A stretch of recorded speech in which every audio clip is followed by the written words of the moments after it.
Hey, it's Cassie and welcome back to my channel. So lately I have been working really hard at trying to grow both my YouTube actually and my Instagram. I have been in the process of still trying to find out what my niche is, what engages people the most and what I prefer doing the most.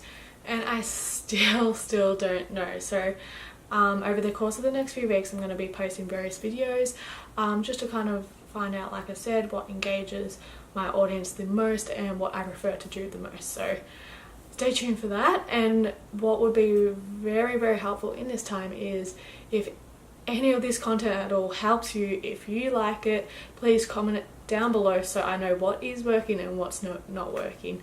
Alright, let's get straight into my first video, which is tips and tricks for moving out of home.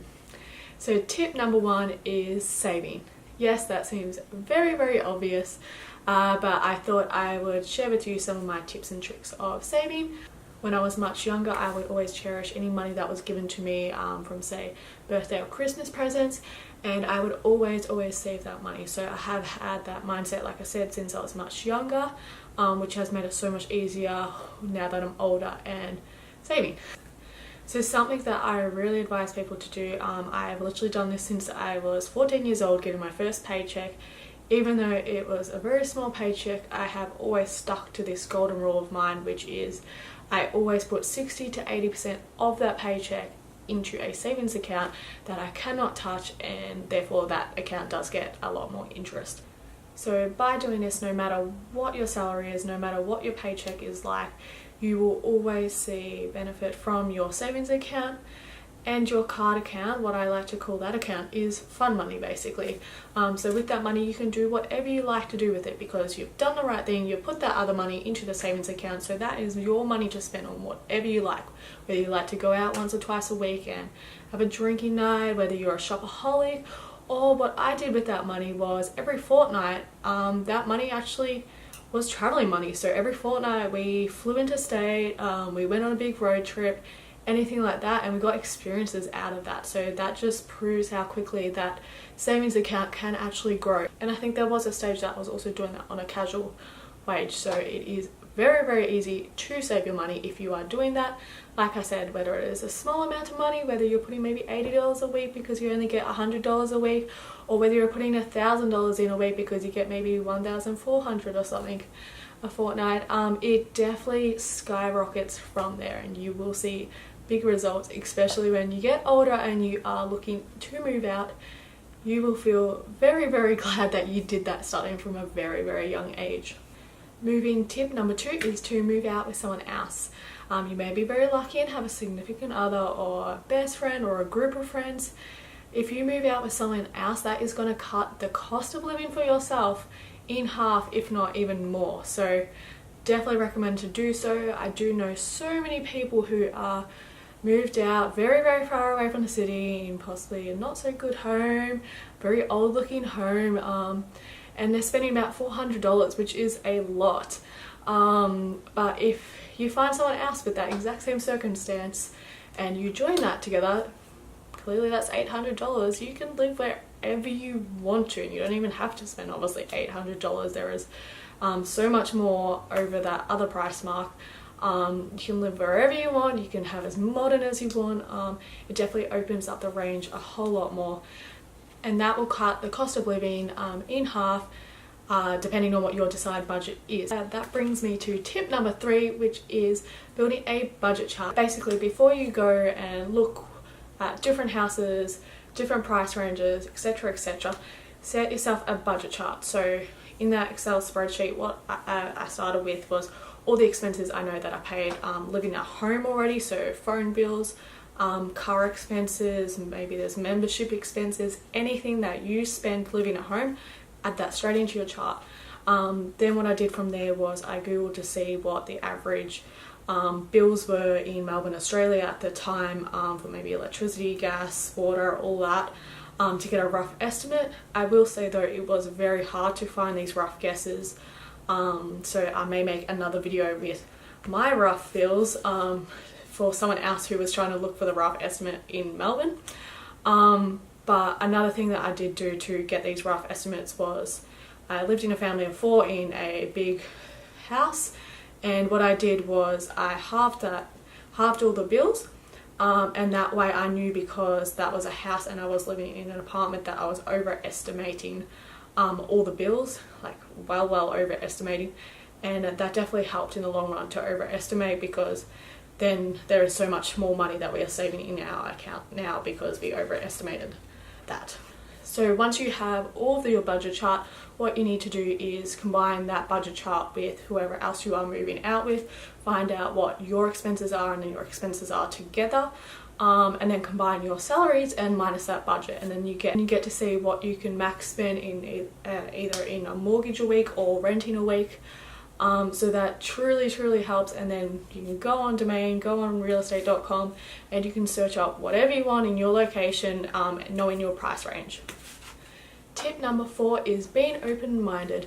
When I was at the first stages of moving out, I knew that I was going to move to a 3 or 4 bedroom house. I was 100% buying because I knew exactly what I wanted. I had saved my ass off for a down payment.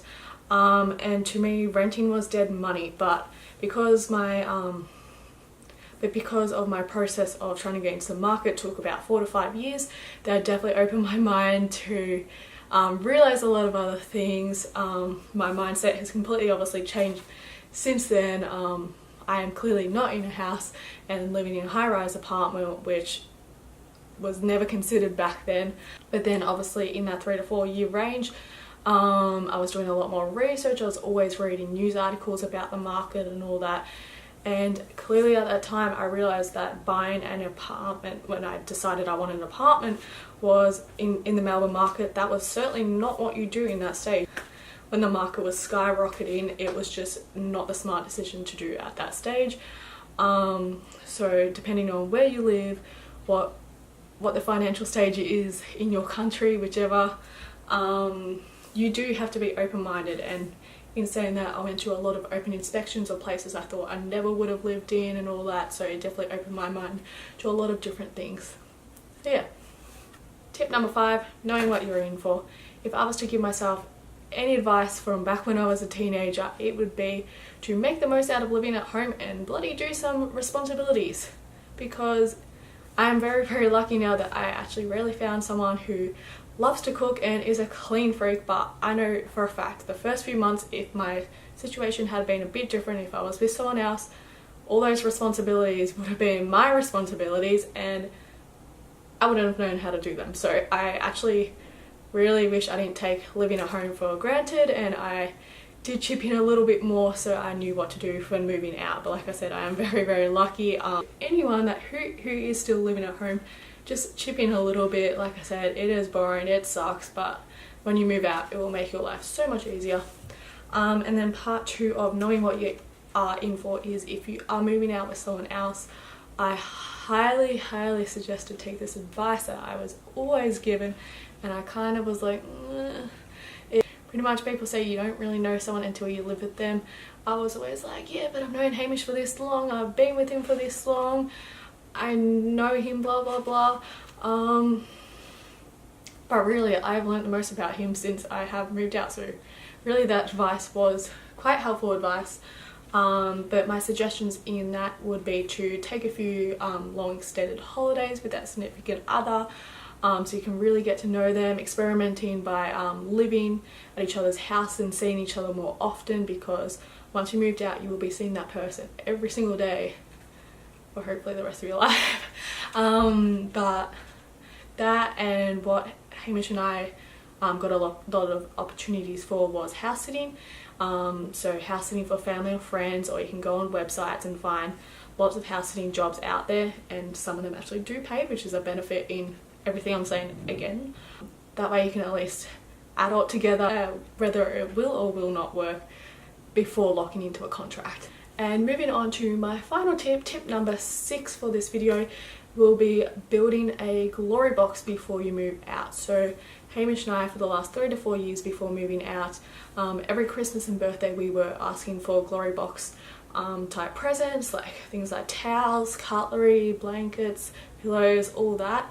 And we were always keeping our eyes peeled for good bargains and all that. So we had pretty much everything before we moved out.